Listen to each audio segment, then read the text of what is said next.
Dan juga mereka yang diredai oleh Allah itu ialah, ini sifat ibadur rahman yang ke-10, ialah orang-orang yang apabila diberi peringatan dengan ayat-ayat keterangan Tuhan mereka, apabila kita baca ayat Quran kepada dia, apabila kita baca hadis Nabi SAW kepadanya, ataupun mereka tengok ayat, kita dah belajar kan tuan-tuan, ayat apa dia, ayat tanda-tanda kekuasaan Allah Ta'ala ni melalui beberapa perkara.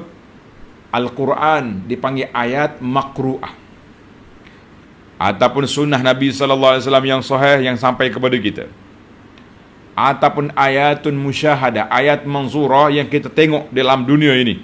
Ini semua dipanggil ayat.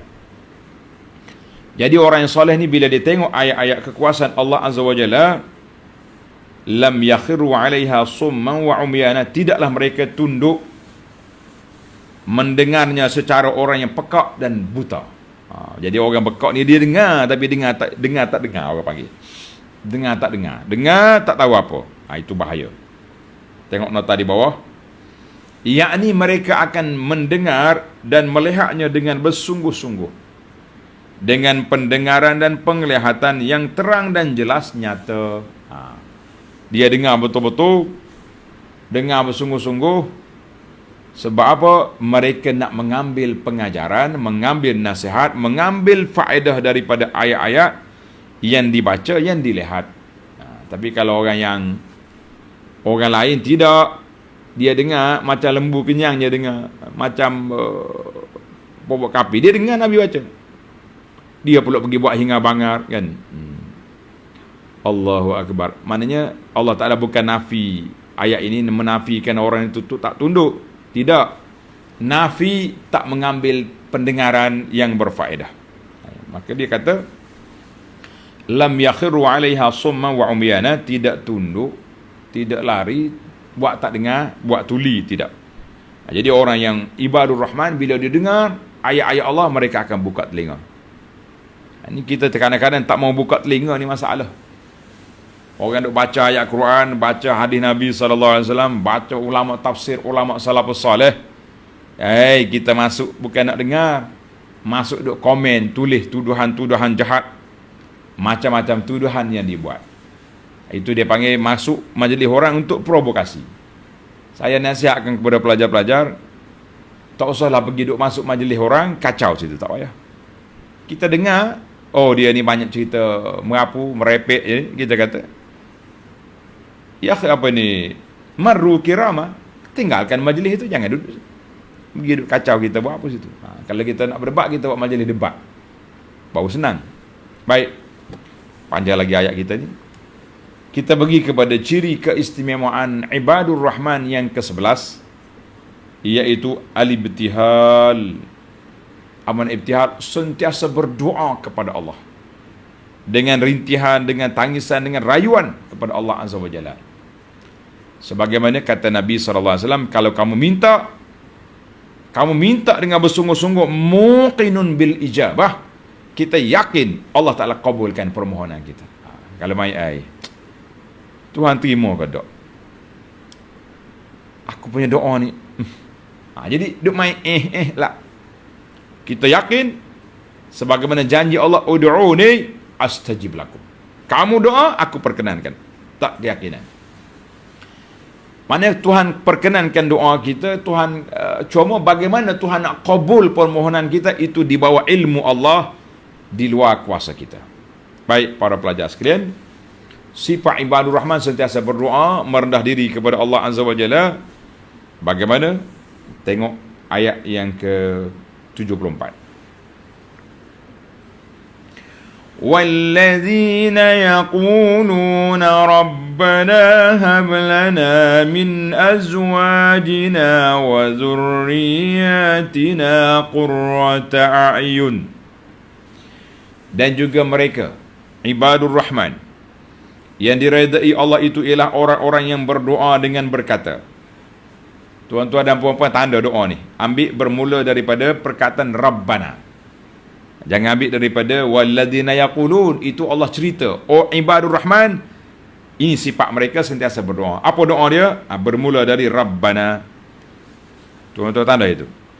Rabbana hablana min azwajina. Wahai Tuhan kami, berikanlah kami beroleh dari isteri-isteri. Ayat Quran ini Tuhan guna isteri-isteri sebab bagi seorang laki-laki itu dia boleh kahwin 4. Jangan duk marah lah perempuan baca ayat Quran ni. Kenapa kat Tuhan sebut isteri-isteri? Sebut seorang sudah. Kita kata awak bakhil, tapi Allah Ta'ala pemurah, kan?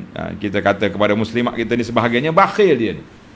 Suami dia baik, suami dia ada kemudahan, ada kekuatan, tapi tak mau kongsi-kongsi. Kita kata itu bakhil, kan? Ada suami tak ada kekuatan, tapi dia punya buah dia besar. Ini tak boleh. Tak boleh. Itu kena sekat. Nyanyi ke orang lain. Mereka berdoa, wahai Tuhan kami, berilah kepada kami beroleh dari isteri-isteri dan zuriat keturunan kami qurrata a'yun, mana perkara yang menyukakan hati kami. Itu doa kita yang pertama, iaitu mereka minta keluarga dia, isteri dia, zuriat dia, iaitu orang-orang yang boleh menenangkan hati kita. Qurrata a'yun maknanya menyukakan hati. Kan dalam doa satu lagi, ya Allah jadikanlah isteri kita ni, anak-anak kita, apabila jadilah isteri kita ni apabila kita tengok dia menyukakan hati. Bila kita beri nasihat, dia dengar nasihat. Larang pada mungkar, dia itu dipanggil dia antara doa. Tuan-tuan kena sentiasa doa. Nabi sebut dalam hadis, kita tak cari hadis, nanti kita cari. Dia kata, berilah kepada kita isteri apabila kita tengok dia menggembirakan hati. Tuan-tuan boleh modify lah doa ni, kan? Baik. Mana kita sentiasa berdoa pada Allah Azza wa Jalla, Rabbana aslih azwajana, ya Allah perbaikilah sifat isteri kami, anak-anak kami, cucu cicit kami, jadikanlah mereka penenang hati kami, penyejuk mata kami, sebab mereka telah jadi isteri yang salihah, anak-anak yang soleh dan salihah. Kami bergembira di dunia dengan bila kita berkumpul, tengok keluarga kita ni, kita happy, gembira. Dan di akhirat esok, kumpulkan kami bersama mereka dalam syurga-Mu ya Rabbal Alamin. Kan Allah Ta'ala sebut dalam ayat yang kita baca dulu, alhaqna bihim zurriyatah. Allah kata siapa yang beriman, keluarga dia beriman, alhaqna bihim, kami akan kumpulkan mereka bersama keluarga dalam syurga nanti. Kalau kita tak boleh kumpul atas dunia ni, dengan sebab berjauhan, dengan sebab apa saja halangan, sekarang ni musim PKP, kan? Mengamuklah bila kerajaan isytihar tak boleh balik raya, mengamuk, macam-macam tulis, macam-macam maki hamun kepada pihak pemerintah. Selepas hari raya sudah masuk 2 minggu ini, kita telah mengutip hasilnya, timbul lagi kluster ni. Kita doa supaya kawasan kita ni tak masuk, insya-Allah. Tapi kampung kita ni telah keluar satu kluster baru.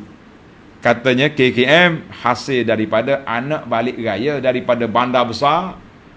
Sekarang ini sudah orang Kelantan kata kobai habis dah. Ini punca. Jadi kita tak boleh berkumpul di dunia. Sementara ya, insya-Allah COVID ni akan hilang dalam masa yang dekat.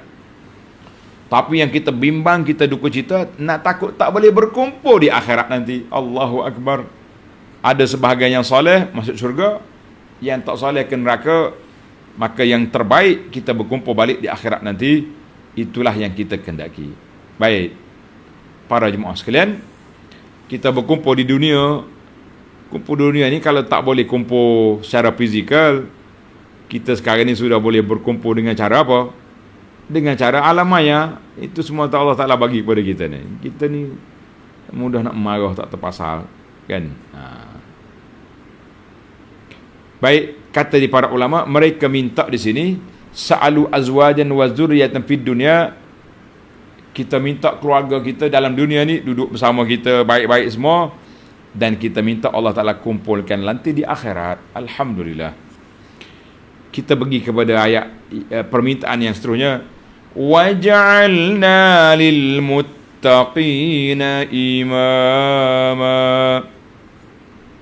Waj'alna lil muttaqina imama ay waj'alna qudratan lil ladina yamtasiluna awamir. Dan jadilah kami imam, ikutan bagi orang-orang yang mahu bertakwa. Apa maksud ayat ni?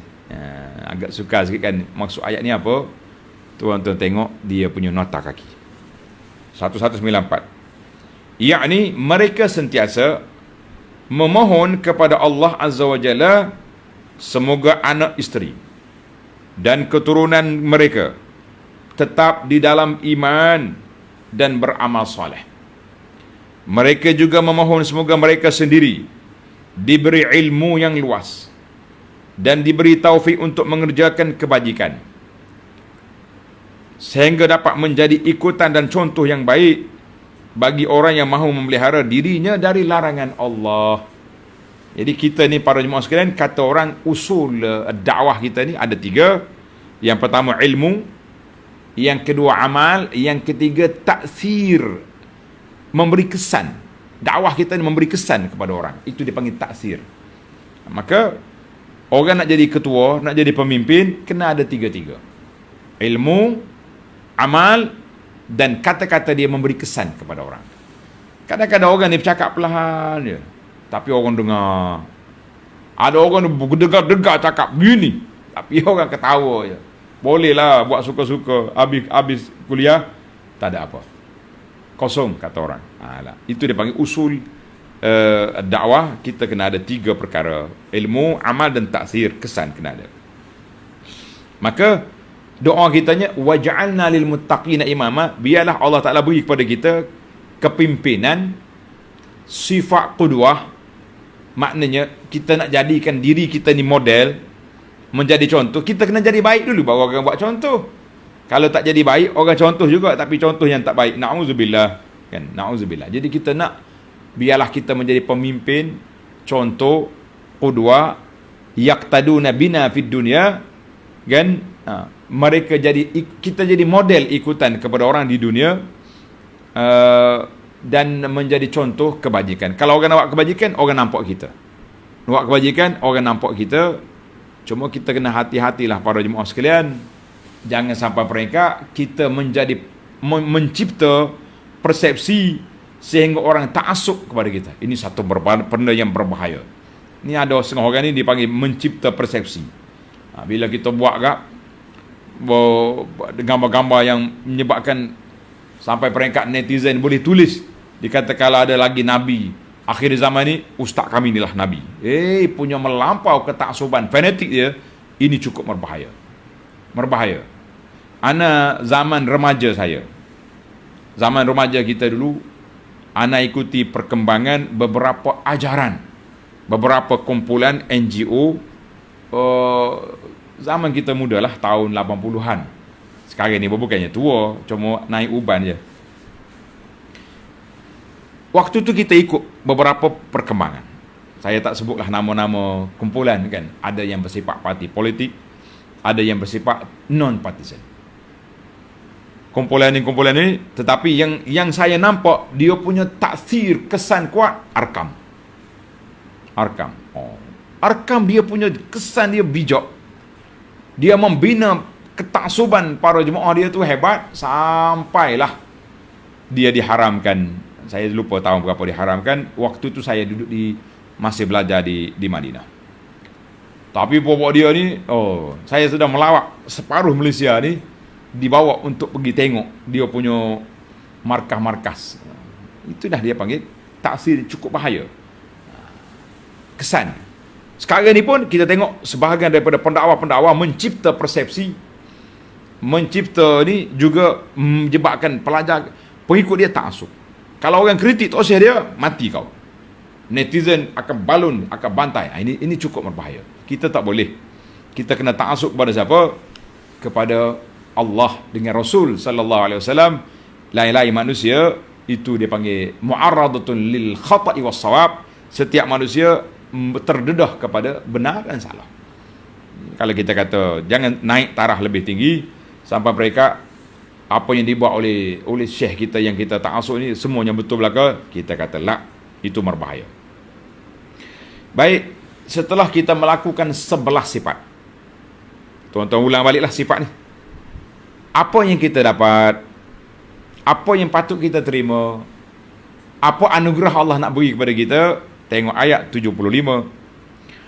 Ulaika yujzaunal ghurfata bima sabaru wa yulaqawna fiha tahiyatan wa salama. Ulaika, mereka itu semuanya akan dibalas dengan mendapat tempat yang tinggi di syurga. Al-ghurfah dengan makna makan aliyah, tempat yang tinggi. Mana orang yang ikhlas melakukan sifat-sifat yang baik, Tuhan nak bagi kepada kita al-ghurfah dengan makna al-manzilatur rafi'ah wad darajatul aliyatu fil jannah, kedudukan yang tinggi, darjat yang tinggi dalam syurga nanti. Allahu Akbar. Sebab apa? Apa sebab mereka dapat? Bima sabaru. Masya Allah. Mereka mendapat tempat yang tinggi di syurga disebabkan kesabaran mereka.